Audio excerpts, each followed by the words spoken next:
Good morning, सुप्रभात, नमस्कार। स्वागत है आपका फिर से एक बार personal finance bulletin money morning में। मैं हूं आपके साथ मीनू शर्मा, लेकर हाजिर हूं आपकी जेब और जिंदगी से जुड़ी हर छोटी बड़ी खबर, वो भी विस्तार से। तो चलिए बिना देर करे इस बुलेटिन में खबरों का सिलसिला करते हैं शुरू। सब्जियों की महंगाई दोहरे अंकों में बनी हुई है। जनवरी में 10 में से 9 प्रमुख सब्जियों की थोक कीमत 15 से लेकर 60% तक बढ़ चुकी है। इस वजह से सभी सब्जियों का खुदरा दाम ऊंचा बना हुआ है। टमाटर और प्याज का औसत बिक्री मूल्य 32 से 38 रुपये प्रति किलो बना हुआ है। प्रमुख सब्जियों में तेजी की वजह से खाद्य महंगाई ऊपरी स्तर पर बने रहने की आशंका जताई जा रही है। महाराष्ट्र, कर्नाटक, आंध्र प्रदेश जैसे प्रमुख उत्पादक राज्यों में सामान्य से कम बारिश होने से आपूर्ति संकट खड़ा हुआ है, जिसकी वजह से प्याज और टमाटर की कीमत ऊंची बनी हुई है। महंगाई को काबू में रखने के लिए सरकार तमाम प्रयास कर रही है। अब सरकार ने खाद्य तेल कंपनियों को कुकिंग ऑयल के दाम घटाने का निर्देश दिया है। अंतर्राष्ट्रीय बाजार में खाद्य तेल की कीमतों में कमी आने के बावजूद कंपनियों ने दाम नहीं घटाए हैं, इसलिए सरकार को ये निर्देश देना पड़ा है। तेल कंपनियों का कहना है कि तत्काल कीमत घटाना संभव नहीं होगा। इंडस्ट्री विशेषज्ञों का कहना है कि मार्च में सरसों की कटाई शुरू होने के बाद ही तेलों की खुदरा कीमतों में कटौती हो सकेगी। उपभोक्ता मामले के मंत्रालय का मानना है कि सोयाबीन, सनफ्लावर और पाम ऑयल की एमआरपी में कटौती अब तक अंतर्राष्ट्रीय स्तर पर आई गिरावट के बराबर नहीं की गई है। 5G यूजर्स के लिए मोबाइल टैरिफ में जल्द इजाफा हो सकता है। अभी तक बिना किसी अतिरिक्त लागत के 5G सर्विस पर अनलिमिटेड डाटा का फायदा उठा रहे टेलीकॉम यूजर्स को जल्द ही अब इसके लिए कीमत चुकानी होगी। भारतीय एयरटेल और रिलायंस जियो अपनी 5G सर्विस को मोनेटाइज करने के लिए मोबाइल टैरिफ में बढ़ोतरी करने की तैयारी कर रही है। दिसंबर तिमाही में रिलायंस जियो का एवरेज रेवेन्यू पर यूजर 182 रुपये पर स्थिर रहा। रिलायंस जियो 5G यूजर्स को बिना किसी अतिरिक्त शुल्क के अनलिमिटेड डाटा ऑफर कर रहा है। इस वजह से उसके ARPU की ग्रोथ सीमित है। ARPU बढ़ाने के लिए रिलायंस जियो 5G यूजर्स के लिए अलग से डाटा प्लान पेश कर सकती है। इससे मोबाइल टैरिफ में जल्द वृद्धि होगी। इनकम टैक्स रिटर्न भरने वालों की संख्या पिछले 10 साल में 2 गुना से ज्यादा हो गई है। CBDT के मुताबिक वित्त वर्ष 2022-23 में 7 crore 78 lakh income tax return file हुए। वित्त वर्ष 2013-14 में 3 करोड़ 80 लाख रिटर्न भरे गए थे। इसी अवधि में शुद्ध डायरेक्ट टैक्स का कलेक्शन 160% बढ़कर वित्त वर्ष 2022-23 में 16,63,686 करोड़ रुपए हो गया, जो 2013-14 में 6,38,596 करोड़ रुपए था। CBDT के अनुसार ग्रॉस डायरेक्ट टैक्स कलेक्शन 2022-23 में 173% बढ़कर 19,72,248 करोड़ रुपए रहा, जो वित्त वर्ष 2013-14 में 7,21,604 करोड़ रुपए था। बाजार नियामक सेबी ने विदेशी पोर्टफोलियो निवेशकों के लिए नए स्वामित्व खुलासा नियमों को 1 फरवरी से लागू करने की बात कही है। ऐसे में शेयर बाजारों में भारी उतार चढ़ाव देखने को मिल रहा है। मंगलवार को शेयर बाजारों में आई बड़ी गिरावट के बाद सेबी ने कहा कि नए लाभकारी स्वामित्व खुलासा नियमों से विदेशी पोर्टफोलियो निवेशकों का एक बहुत छोटा हिस्सा प्रभावित होगा।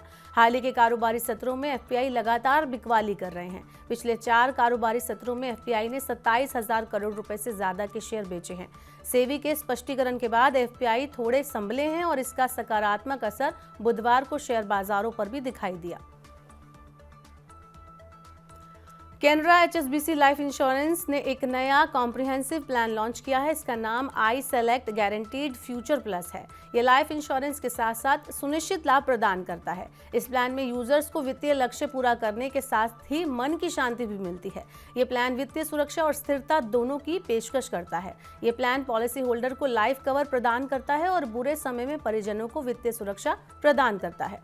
इसके अलावा ये प्लान शादी, रिटायरमेंट और बच्चों की शिक्षा जैसे वित्तीय लक्ष्यों के लिए पूंजी जुटाने में भी सहायक है। DGCA ने एयर इंडिया पर 1 करोड़ 10 लाख रुपए का जुर्माना लगाया है। ये कार्रवाई कुछ लंबे मार्गों की उड़ानों में सुरक्षा मानकों का सही ढंग से पालन न करने के कारण हुई है। DGCA ने 1 हफ्ते में दूसरी बार एयर इंडिया पर जुर्माना लगाया है। नियामक को एयरलाइन एक पूर्व कर्मचारी से शिकायत मिली थी कि एयरलाइन ने आपातकालीन ऑक्सीजन आपूर्ति की अनिवार्य व्यवस्था के बिना अमेरिका के लिए विमान का परिचालन किया।